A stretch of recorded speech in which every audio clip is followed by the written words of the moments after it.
Tout de suite sur Fréquence Évasion, tribune libre, les participants s'expriment librement sur tous les sujets. C'est dans quelques instants sur Fréquence Évasion. Fréquence Évasion. Fréquence Évasion.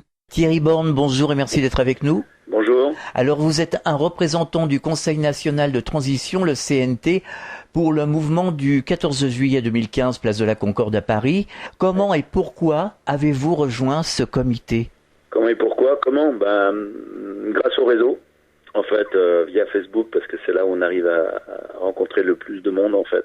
Et puis, pourquoi ? Parce que le Conseil national de transition m'a plu, simplement parce que c'est un mouvement qui a la capacité aujourd'hui, il a la structure de proposer quelque chose de sensé pour maintenant, pour le présent et pour l'avenir, et qu'il a utilisé un levier juridique pour pouvoir y accéder. Voilà. D'accord. Alors vous avez déjà fait des actions par le passé. Quelles étaient ces actions et pour quelles revendications ? J'ai commencé mes actions, mes revendications par rapport à la hausse de la TVA à 20% pour les centres équestres, puisque j'ai un centre équestre avec un restaurant et que je suis toujours pas d'accord d'ailleurs avec cette hausse de TVA. Et j'ai commencé avec ça et en fait, de fil en aiguille, j'ai très très vite marqué sur mon camion Hollande et toute la classe politique dehors. Et à l'époque, je marquais place à la 6ème République parce que je pensais qu'il fallait changer la 5ème République pour une 6ème République.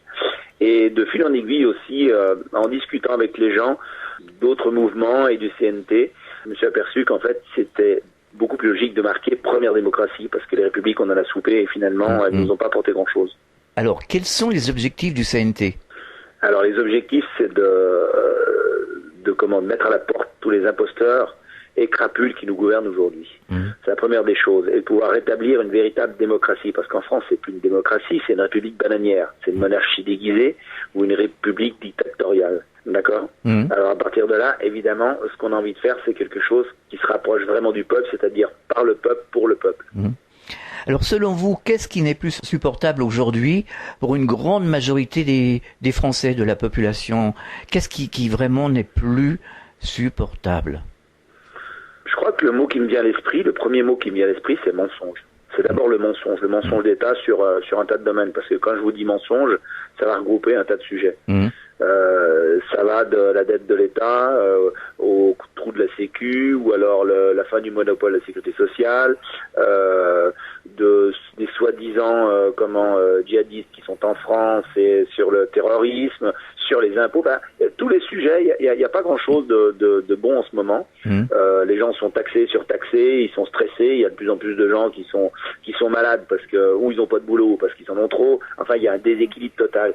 Et nos gouvernants, ils sont complètement en décalage avec ce qui se passe. C'est-à-dire que à part toucher leurs indemnités, si les gouvernants, enfin nos élus, avaient été des chefs d'entreprise avec des objectifs et puis des obligations de résultats, bien longtemps qu'ils auraient été foutus à la porte. Selon vous, est-ce que ils sont conscients ou ils sont manipulés comme le pensent nombreux Français ? Non, ceux qui sont manipulés, c'est les Français via les médias. Les politiciens, ils savent très bien ce qu'ils font. Ils sont quand même pas fous. Ils ont quand même, c'est quand même des gens qui sont en principe cultivés. Ils sont pas foncièrement imbéciles. Quoique, on peut se poser des questions, mais en tout cas, ils sont très vicieux. Ça, c'est certain. Parce qu'on peut me dire qu'ils sont pas conscients quand vous avez un casual qui vous dit non, j'ai pas un compte en Suisse, et puis le mec, il est en train de vous dire que il faut réglementer l'évasion fiscale. Alors, on se fout de la gueule de qui ? Le mec, c'est un imbécile ou c'est une crapule ou c'est quoi ? C'est d'abord une crapule. Il sait quand même très bien ce qu'il fait, non ? Si vous lui posez la question quel est le numéro de son compte au Caïman ou en Suisse, il va vous répondre. Non, mais quand je disais manipulé par la finance ou manipulé par les lobbies. Pourquoi il serait manipulé ? Je veux dire manipulé quand on est manipulé quand on n'a pas d'intérêt, quand on est naïf. Eux, ils sont pas naïfs. C'est pas une manipulation. À la sortie, ils ont quelque chose qui les intéresse. Ils ont un gain. Parce qu'autrement, je vois pas l'intérêt. Je veux dire, normalement, ils sont là pour gérer le pays. Et en fait, ils gèrent juste leur patrimoine. Donc ça, c'est pas de la manipulation. Je pense qu'ils le font sciemment. D'accord. Alors, quelles seront les actions que vous allez mener tous sur la place de la Concorde pour le 14 juillet ? Quel est le but de la manœuvre ? Je pourrais presque dire que c'est une surprise, mais bon, c'est sur tous les réseaux. On doit, normalement, je dis bien, on doit prendre possession de l'Assemblée nationale, du Sénat, de l'Élysée et de Matignon. ça paraît assez... oui, c'est ambitieux, hein, je suis d'accord. Mais enfin, bon, quelque part, il faut pas oublier une chose, c'est que ça nous appartient. Bien sûr. Et qu'aujourd'hui, au vu de la Constitution, les lois sont bafouées et il arrive un moment, il faut un petit peu... Il y a dans notre Constitution des articles, des réglementations qui disent que quand les lois sont bafouées, c'est au peuple de se réveiller et de se bouger. C'est ce qu'on est en train de faire. C'est dans la Constitution. On n'est pas hors la loi quand on fait ça. Tribune libre sur Fréquence Évasion. Alors c'est une démarche très pacifique, bien entendu. Ouais. Donc comment allez-vous procéder? Vous allez rester plusieurs jours. Bon, je sais plus qui m'a dit on va rester assis. On va. Non, alors ceux qui vous a dit qu'on allait rester assis, c'est il y a d'autres mouvements, des collectifs, ils vont faire ce qu'ils voudront, c'est sûr. Il y a des sittings, c'est bien, mais enfin ça fait plus de 40 ans qu'on voit des gens qui manifestent et qui font des sittings et ça aboutit pas à grand chose. Comment ça va se passer sur place, c'est très difficile à dire.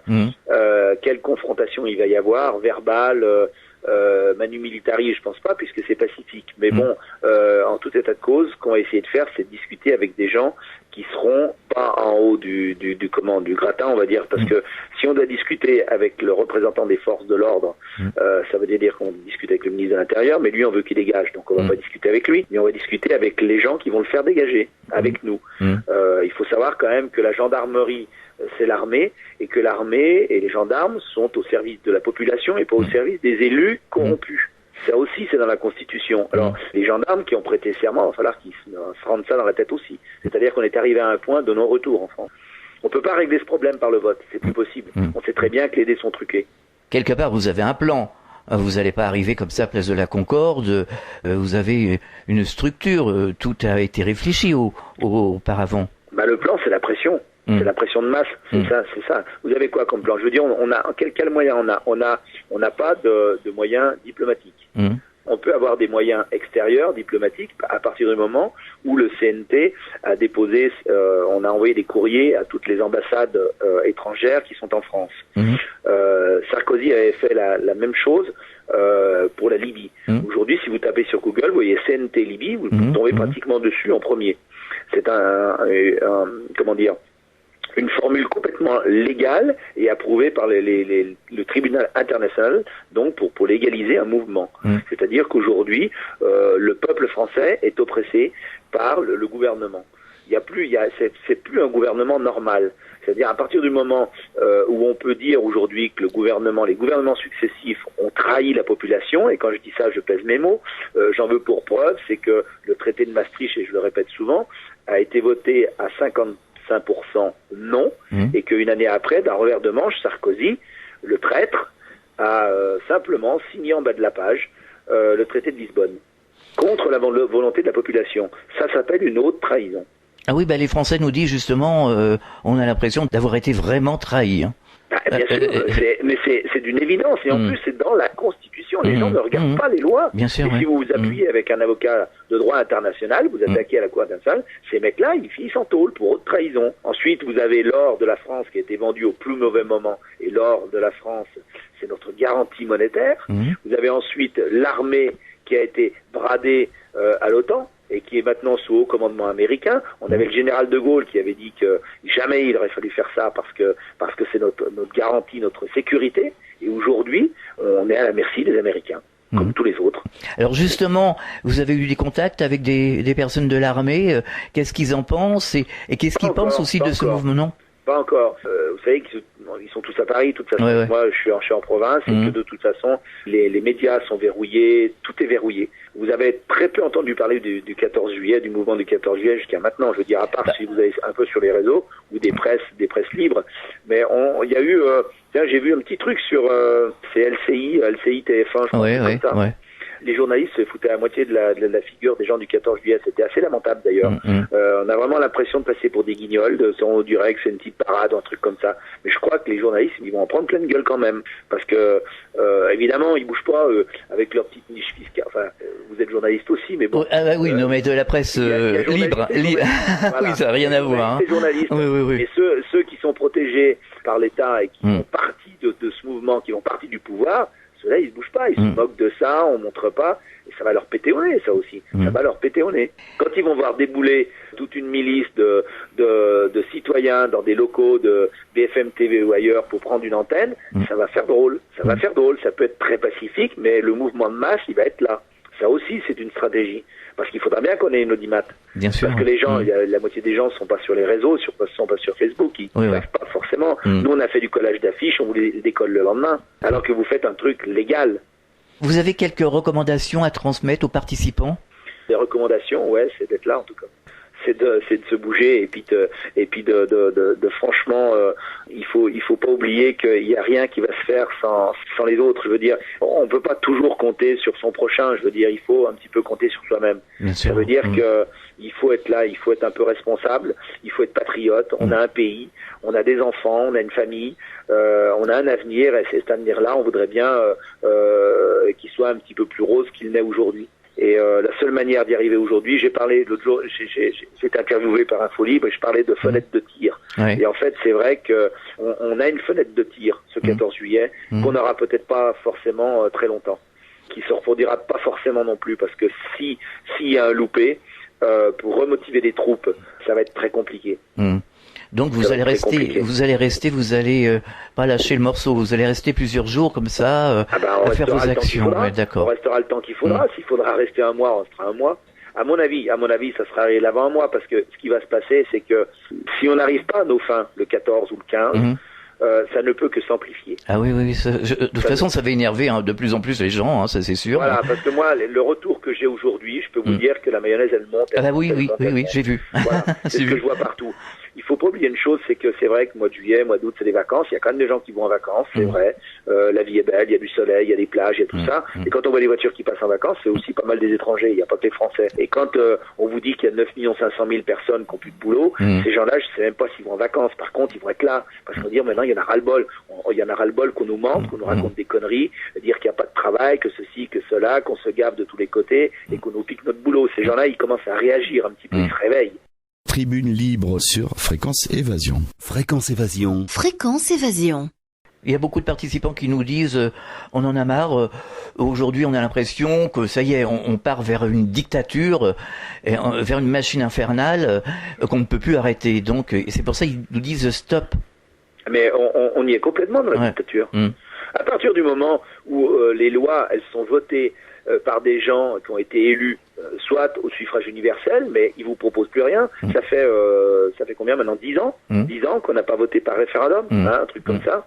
Je veux dire, mais c'est quoi? Vous avez, si vous réalisez 30 secondes, vous posez la question comme ça, vous regardez les élus, donc les députés. Je parle pas des sénateurs parce qu'ils sont élus par les grands électeurs. C'est-à-dire nous, on n'a même rien à voir. Ils sont élus par les députés et les maires. C'est du copinage, ni plus ni moins. D'accord? Mais imaginez les députés votent votre retraite, vous disent comment vous devez vous comporter, et eux, ils auto-votent la leur. Vous appelez ça comment? C'est une dictature. Il y a même rien à dire. Mais il y a pas de commentaire à faire là-dessus. Je veux dire, c'est une république bananière. Je veux dire, c'est quand même incroyable. Il y a des gens aujourd'hui qui touchent des retraites. Moi, j'ai des copains qui sont paysans, qui ont eu des petits boulots, mais il y a des paysans qui ont cotisé, qui ont fait du chiffre d'affaires, donc ils ont quand même cotisé beaucoup. On leur a demandé beaucoup d'argent. Aujourd'hui, ils vont partir à la retraite avec 900 € par mois. Ça suffit même pas pour aller dans une maison de retraite, 900 €. Comment vous faites?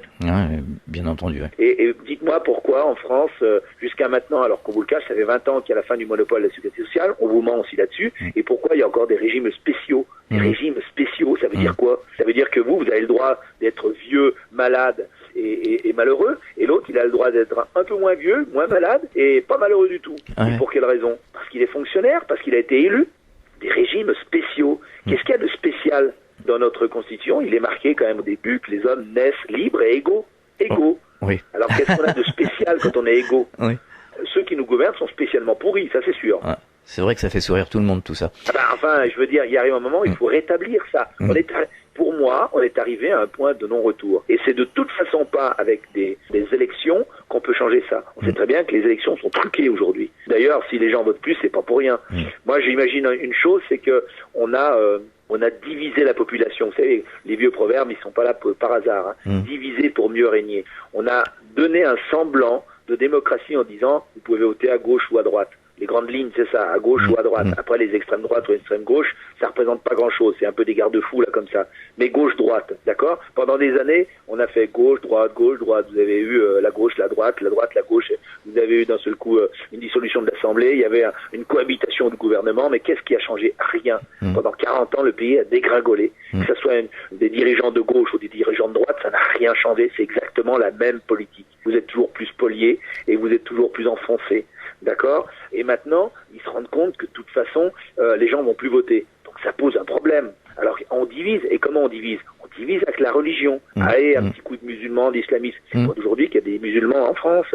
Ou alors, si on découvre maintenant, il fallait fermer le robinet, il fallait faire quelque chose. D'accord? Il fallait réglementer l'immigration, faire quelque chose. D'un second, on a l'impression de découvrir. Mais non, on découvre pas. Il y en a, c'est la 3e génération qui sont là. Alors, qu'est-ce qu'on nous bassine avec ça? Et ils gênent personne, il y en a qui font leur boulot, mais on est en train de focaliser là-dessus. Pourquoi? Parce qu'on est allé dans notre pratique politique internationale, on est allé chatouiller ces pays-là, on est allé les embêter pour leurs ressources, etc., etc., etc. On a créé toute cette psychose. Aujourd'hui, on ramasse. Tout ça, c'est voulu, c'est un processus. Bon, mais n'allons pas jusque-là, restons chez nous, pour le moment. On a affaire chez nous. D'accord. Justement, quel message souhaiteriez-vous délivrer aux personnes qui nous écoutent en ce moment? Le message, je crois que je viens d'en donner un bon bout. Est-ce que vous avez quelque chose de particulier à dire pour terminer? Comme j'ai dit l'autre fois, bougez-vous, mais vraiment bougez-vous. C'est le moment de se bouger. Il faut pas croire que ça va tomber du ciel. Ceux qui croient que ça va se faire tout seul ou que d'autres vont le faire pour eux, ils ont pas raison. On a besoin d'aide. Bien sûr, on a besoin que tout le monde soit là. On a besoin que le pays soit uni, qu'il soit de gauche, de droite, qu'on ait des idées différentes, qu'on pense autrement, etc.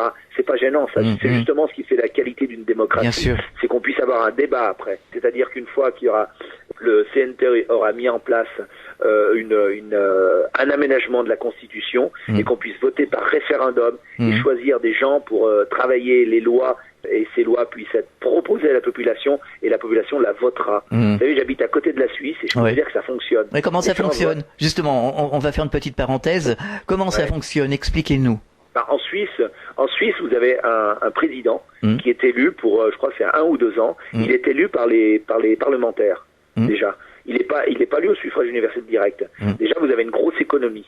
Comment vous pouvez imaginer en France aujourd'hui que vous votez pour un seul homme qui, lui, va faire son gouvernement? C'est ahurissant, un truc pareil. C'est une monarchie déguisée. Ah oui. D'accord? On voit le résultat. On a l'autre bouffon qui est là en place, et puis on a des mecs qui sont là, qui sont ministres, qui n'ont pas les compétences, parce que c'est du copinage, et qui ont été choisis par lui. Ils n'ont pas été choisis par la population. Il y en a, ils n'ont même pas été députés. Vous prenez Macron, c'est un banquier. Il vient de chez Rothschild, c'est honteux un truc pareil.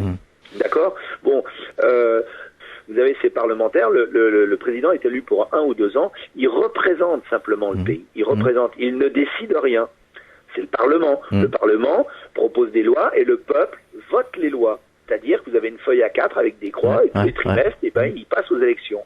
Alors ils vont dire, il y en a qui vont vous dire ouais, mais ils vont pas voter, tout comme ça. Si, ils vont voter. De toute façon, s'ils vont pas voter, tant pis, au moins les choses sont proposées. J'en veux pour preuve, une fois ils ont voté pour la vignette autoroute. Une vignette autoroute qui était à 40 balles. Le gouvernement l'avait proposé à 100 francs.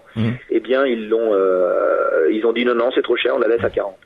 D'accord. Vous voyez, des trucs qui sont complètement... Oui, voilà. Le peuple participe finalement, à tout instant. Exactement, on n'impose rien. Et en plus, on écoute les cantons. Vous voyez ce que je veux dire? Parce qu'entre le canton de Vaud, le canton de Berne, le canton de Genève, par canton, il y a des lois qui peuvent être un peu différentes. C'est-à-dire on adapte selon la culture du canton.